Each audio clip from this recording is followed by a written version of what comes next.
Evangelio de Juan, capítulo 1. Este evangelio es el último de los 4 evangelios que tenemos en el Nuevo Testamento y es muy diferente a los otros 3 primeros. Los otros 3 primeros se les llama sinópticos porque van dando la misma historia más o menos en un orden parecido. Algunos narran unas cosas, otros narran otras cosas, pero normalmente llevan el mismo orden cronológico, pero el Evangelio de Juan es totalmente diferente. Juan toma cosas del ministerio de Jesucristo que los otros evangelios no los mencionan. Y es totalmente diferente porque también Juan, habiendo tenido una comunión muy cercana con el Señor, habla de cosas que solamente él pudo haber escuchado en ese momento. Y como que leemos aquí el corazón de Dios. Es un mensaje que va más allá de un documento simplemente histórico. En este Evangelio de Juan, muchas personas lo consideran el primer libro que la persona debe de leer en el Nuevo Testamento, porque es un libro que nos muestra el amor de Dios de una forma tremenda, sencilla. El mensaje de Jesucristo está completo aquí. No le interesa a Juan tanto dar situaciones históricas o cronológicas. Simplemente hablar de quién es Jesucristo y cuál es su mensaje y mostrárnoslo a nosotros. Este Evangelio de Juan tiene una particularidad. No menciona el autor, pero se entiende que es el mismo apóstol Juan. Al final del Evangelio, Juan nos dice, en el último versículo dice, y hay también otras muchas cosas que hizo Jesús, las cuales si se escribieran una por una, pienso que ni aún en el mundo cabrían los libros que se habrían de escribir. El propósito de Juan entonces es dar a conocer a Jesucristo como el Mesías, pero no solamente a un Jesucristo que nace aquí en este mundo, predica, muere, resucita y asciende al cielo. Él va al principio. Este es el único libro que se parece al Génesis en su inicio, porque el Génesis nos dice que en el principio creó Dios los cielos y la tierra. Juan parece que va un poco antes, porque Génesis va en la creación, al principio de la creación. Pero el primer versículo del Evangelio de San Juan del capítulo 1 dice, leemos nosotros en nuestra versión Reina Valera, en el principio era el verbo y el verbo era con Dios y el verbo era Dios. Pero aquí no existe en el griego el artículo del principio. Más bien debería leerse en un principio. Ya era el verbo. Ya existía el verbo. Se va más atrás del tiempo. Muchas veces las personas no quieren aceptar la existencia de Dios porque dicen, bueno, ¿y a Dios quién lo creó? Porque nuestra mente está acondicionada a pensar en la dimensión tiempo. No podemos salirnos de la dimensión tiempo. Aunque la eternidad está fija por Dios en nuestro ser, nosotros entendemos la eternidad de aquí para adelante. Y también la podríamos entender de aquí para atrás hasta un punto, porque siempre queremos ver un principio. Es ahí en donde la ciencia falla, cuando quieren quitar a Dios del escenario. Es increíble cómo la teoría de la evolución ha tomado auge, sobre todo en nuestros días, en donde científicamente es absurda ya. Se ha demostrado que está mal por todos lados. Pero la gente, al querer hacer a un lado a Dios, quiere suplantarlo con cualquier cosa, con cualquier ilusión. Y una respuesta que la ciencia hasta este momento no tiene, no porque la ciencia sea negativa, más bien la verdadera ciencia debería dar la respuesta de que existe Dios. Pero la que se dice que es ciencia y que están hablando de la evolución o que aún se van a la teoría del Big Bang y tienen varias teorías acerca del principio, nadie nos dice de dónde se origina todo. Nosotros estamos en un punto en el universo en donde la energía va decayendo de un estado superior a un estado inferior, de acuerdo a la segunda ley de la termodinámica. Dicen que las cosas frías se van haciendo más tibias y las calientes se van enfriando y estamos llegando a lo que los físicos llaman una muerte calórica poco a poco. Se van igualando los niveles. Pero si nosotros vemos esta actividad en el universo, tenemos que pensar en un principio. Antes, cuando estaba todo en su óptima situación, o los niveles en sus puntos opuestos. Y por eso es que de ahí viene la teoría del Big Bang, de que el universo se expande y de repente se vuelve a contraer y vuelve a explotar, y por eso es que pareciera que hay un principio. Pero aún si creyéramos eso, ¿de dónde viene todo? La persona que no puede creer en Dios porque no sabe de dónde viene Dios, habría que preguntarle, ¿y de dónde viene todo? De cualquier manera. La existencia de Dios, no solo la existencia, sino la naturaleza misma de Dios, y si quisiéramos pensar en el principio de Dios, son conceptos que nuestra mente no puede entender, porque Dios no tuvo principio. Eso no lo podemos entender. Ni tendrá fin, tampoco lo podemos entender, porque nosotros vivimos en este sistema donde vemos principios y finales. Pero aquí cuando nos dice Juan, en el principio ya era el verbo, no nos está diciendo que fue después, ya era el verbo, y el verbo era con Dios, y el verbo era Dios. Dios no son varios dioses. Hay la Biblia de los Testigos de Jehová equivocadamente tradujeron, a propósito, este versículo, y dice, y el verbo era un Dios, haciendo a Jesucristo un Dios más chico, y haciendo varios dioses, la multitud de dioses. Los mormones también piensan en la multitud de dioses. Y muchas otras religiones que son politeístas también tienen multitud de dioses.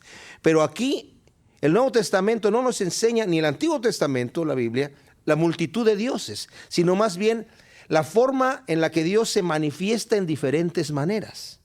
El Padre se manifiesta en la tierra cuando vino a dar el mensaje a través de Jesucristo. De manera que cuando Felipe le dijo, muéstranos al Padre y nos basta, le dijo el Señor, ¿qué no he estado yo con ustedes todo este tiempo? El que me ha visto a mí ha visto al Padre. El Padre y yo uno somos. Cuando se va Jesucristo dice, yo me iré, pero no los voy a dejar solos. Yo vuelvo. ¿Cómo vas a volver? Voy a enviar al Espíritu Santo y estaré con ustedes todos los días hasta el fin del mundo. Pero ¿cómo vas a estar si te vas? Porque yo envío mi Espíritu. Y son las manifestaciones de Dios, como Él trabaja y como Él se manifiesta en su creación y en todos lados, ¿no? Entonces, aquí nos dice Juan, se remonta a una eternidad.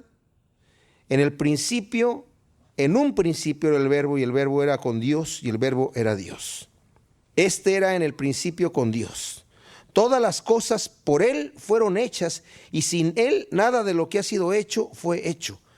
Esto es bien interesante. Cristo aquí nos está diciendo que el verbo, porque nos va a decir adelante que el verbo se hizo carne, por Él fueron hechas todas las cosas, por el Señor Jesucristo, por el verbo. Y sin Él nada de lo que ha sido hecho fue hecho. Uno puede pensar, el Padre permitió que el Hijo, que es un poco más chico, hiciera el universo. No, es que es el mismo Dios. Nuevamente, son las manifestaciones de Dios en diferentes situaciones. Entonces, el Señor obra en su creación a través del verbo. Y el verbo, que es la palabra en acción. Esta palabra que se traduce aquí como verbo, que en inglés se traduce como word, palabra, es muy difícil de traducir porque significa muchas cosas. Significa pensamiento, acción, palabra. En griego es logos. En Él estaba la vida, y la vida era la luz de los hombres. La luz en las tinieblas resplandece, y las tinieblas no prevalecieron contra ella. Fíjense, en Él, en el Señor, estaba la vida, y la vida era la luz de los hombres. Muchas veces, cuando hablamos de Jesucristo a personas que no le conocen, hablamos del Señor, ¿verdad?, para que se acerquen a Él. Piensan que le estamos hablando de algo aburrido, o de un Dios legalista, o de una imagen equivocada que tienen en sus mentes. No se imaginan que lo que Jesucristo tiene para ellos es vida. Tiene que pasar ciertamente por el proceso de arrepentimiento, pero lo que Él ha traído para dar es vida. Porque nosotros, como dice el apóstol Pablo, estamos muertos en nuestros pecados, viviendo en este mundo, pasando nada más por aquí. Mucha gente vive sin conocer a Dios, disfrutando de lo que pueden disfrutar, sacando ventaja de lo que pueden sacar ventaja, y mueren sin Dios, y mueren espiritualmente, y mueren completamente. Han vivido muertos toda la vida. Qué terrible. Nosotros somos pecadores porque es nuestra naturaleza, y desde que nacemos empezamos a pecar y morimos espiritualmente. y no conocemos a Dios. Cuando somos niños somos inocentes, pero esa inocencia se va cancelando, se va mortificando con nuestro pecado hasta que somos adultos. Y si no nacimos en un hogar cristiano en donde se nos enseñe los principios cristianos desde el principio, vivimos conociendo los valores del mundo, que son valores muertos, totalmente. Y cuando se presenta la imagen de Jesucristo, el mundo lo rechaza. Y lo rechaza por dos motivos. Uno, porque el príncipe de este mundo, que está en control de todo esto, engaña a la gente haciéndole sentir que eso no te va a convenir. Pero también porque la gente no quiere acercarse a Dios por ignorancia, porque cree que es algo muerto. Y saben, para mí lo más terrible es cuando entro en esas iglesias muy adornadas en donde tienen los Cristos muertos. Estuve allá en mi ciudad, Querétaro, en México, y visité varias iglesias allí. Y es impresionante. Unos de mis nietos llegaron a entrar a unas iglesias en donde veían que estaban unos Cristos tirados, ¿verdad? Muertos, color casi verde gris. Y me dice uno de mis nietos, me dice, oye, ¿ese es Jesucristo muerto? O sea, lo tienen aquí muerto. Qué increíble la imagen que le presentan a la gente. Tu Dios está muerto. No, mi Dios está vivo. Él murió por mi pecado, murió en la carne, pero Él siguió vivo. Nosotros cuando nos matan en este cuerpo, ¿verdad?, pues morimos en la carne, pero nuestra alma continúa viviendo. Pero el Señor resucitó su mismo cuerpo de la tumba. No está ahí. Pero la imagen que le presentan a la gente es un Dios muerto. Aquí nos dice, en Él estaba la vida y la vida era la luz de los hombres. Y esa luz que en las tinieblas resplandece, no le resplandecen a aquellos que no ven. Dice Corintios, en el capítulo 4, segunda de Corintios, nos dice que el príncipe de este mundo tiene los ojos de la gente cegados para que no vean la luz del evangelio, la luz que resplandece en las tinieblas. Y luego nos va a hablar aquí de Juan, el ministerio de Juan. Hubo un hombre enviado de Dios, el cual se llamaba Juan el Bautista. Este vino por testimonio, para que diese testimonio de la luz, a fin de que todos creyesen por él. ¿Por quién? Por la luz. No era él la luz, sino para que diese testimonio de la luz. Aquella luz verdadera que alumbra a todo hombre venía a este mundo. En el mundo estaba, y el mundo por él fue hecho, pero el mundo no le conoció. A lo suyo vino, y los suyos no le recibieron, mas a todos los que le recibieron, a los que creen en su nombre, les dio potestad de ser hechos hijos de Dios. Fíjense, la luz verdadera que alumbra a todo hombre, esta luz que me muestra la verdad, la realidad. Dicen muchas personas, la pregunta filosófica de todo ser humano, ¿quién soy? ¿De dónde vengo? ¿Y hacia dónde voy? La luz verdadera viene a este mundo a decirme exactamente quién soy. No solamente me dice quién soy, sino cuál es mi condición y cómo puedo reparar mi condición. Es impresionante. La buena nueva del Señor es impresionante. O sea, el Señor me dice, arrepiéntete de tu pecado, reconoce que estás mal en tu caminar. Reconoce que lo que estás haciendo está mal, que la vereda por donde tú vas es equivocada y que vas hacia la muerte. Una vez que lo reconozco y digo, Señor, de veras estoy mal, luego el Señor me dice, entremos a cuentas. Y cuando entramos a cuentas, veo que mi cuenta está bastante grave. Fíjense cómo el Señor nos lo dice aquí en Isaías. En el primer capítulo de Isaías, el Señor nos da el mensaje de lo que Él ha venido a hacer y lo que quiere el Señor en nosotros. En el capítulo 1 de Isaías, versículo 16, dice, lavaos y limpiaos. Quitad la iniquidad de vuestras obras de delante de mis ojos. Dejad de hacer lo malo, aprended a hacer el bien, buscad el juicio, restituid al agraviado, haced justicia al huérfano, amparad a la viuda. Fíjense, todo esto es situaciones que tengo yo, primero que lavarme, limpiarme, arrepentirme de mi vida.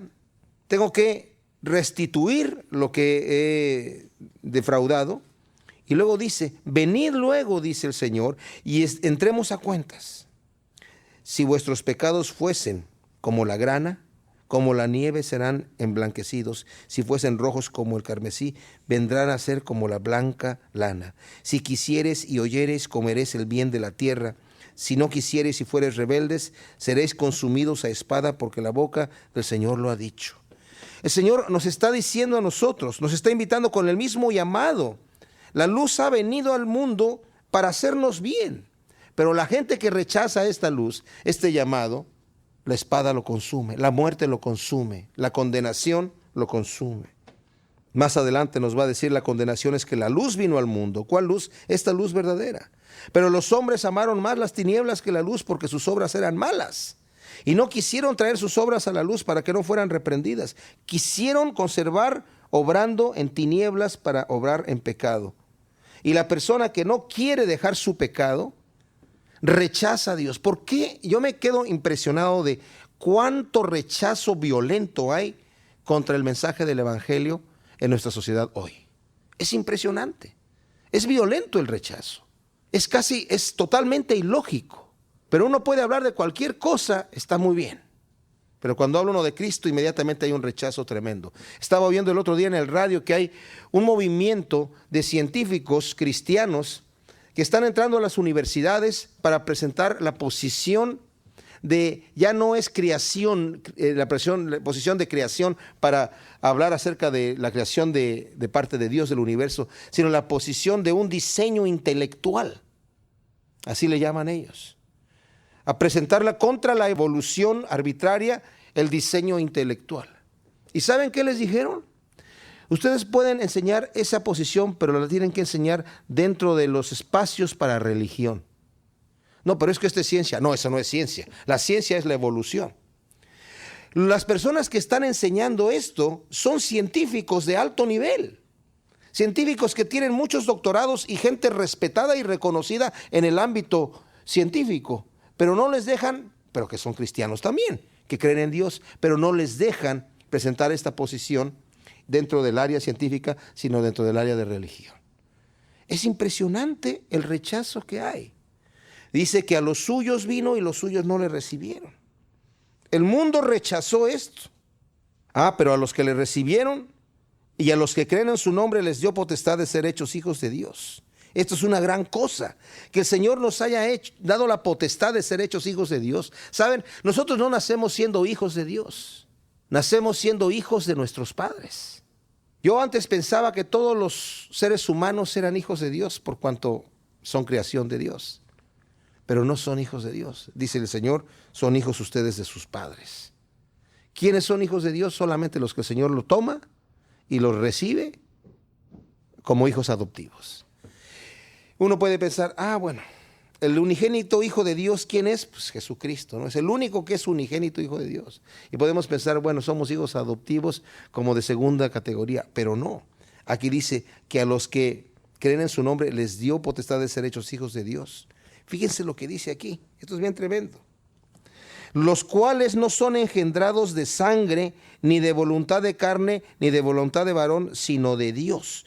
Somos engendrados como hijos, no de sangre. Y en realidad la palabra es plural, sangres. O sea, no por descendencias nuestras que nosotros llegamos a ser hijos de Dios.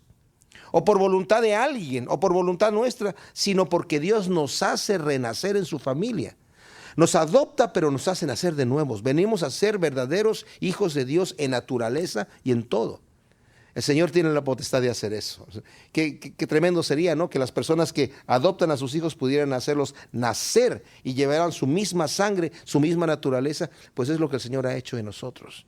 Porque llegamos delante de su familia y Él no solamente nos toma como estamos, sino que nos hace nacer de nuevo allí. Y somos engendrados allí de voluntad de Dios. Y aquel verbo fue hecho carne y habitó entre nosotros y vimos su gloria.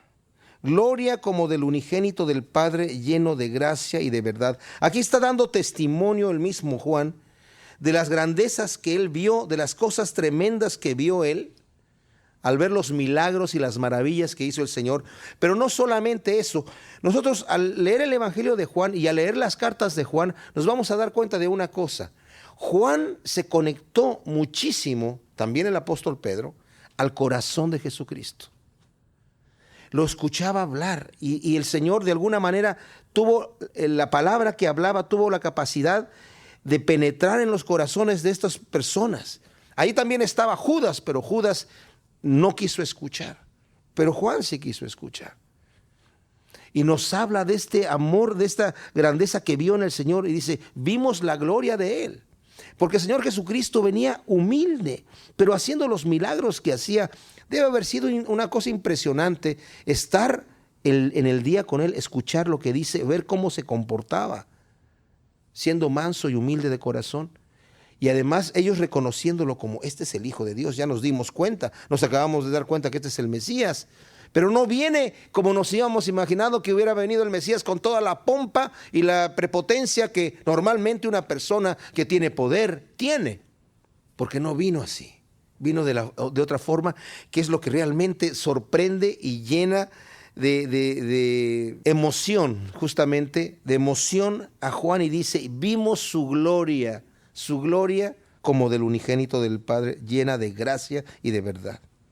Juan dio testimonio de él y clamó diciendo, este es de quien yo decía, el que viene después de mí es antes de mí, porque era primero que yo.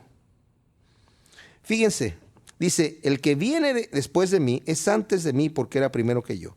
Juan era 6 meses mayor que Jesucristo, pero está diciendo, él era primero que yo, porque está reconociendo Juan que él es desde antes. Lo mismo que está diciendo aquí, o sea, el Juan el Bautista está reconociendo lo mismo que Juan el Evangelista está declarando al principio aquí. Porque de su plenitud tomamos todos y gracia sobre gracia. Pues la ley por medio de Moisés fue dada, pero la gracia y la verdad vinieron por medio de Jesucristo. A Dios nadie le vio jamás. El unigénito Hijo que está en el seno del Padre, Él le ha dado a conocer. Fíjense que es especial. Dice que tomamos todos de su plenitud, gracia sobre gracia, porque la ley vino a través de Moisés, pero la gracia y la verdad vinieron por medio de Jesucristo. ¿Qué es esto de gracia sobre gracia? Pues significa muchas cosas, pero una de las cosas que significa es que el Señor ha marcado el camino que debemos nosotros caminar y Él nos da la capacidad para que lo caminemos.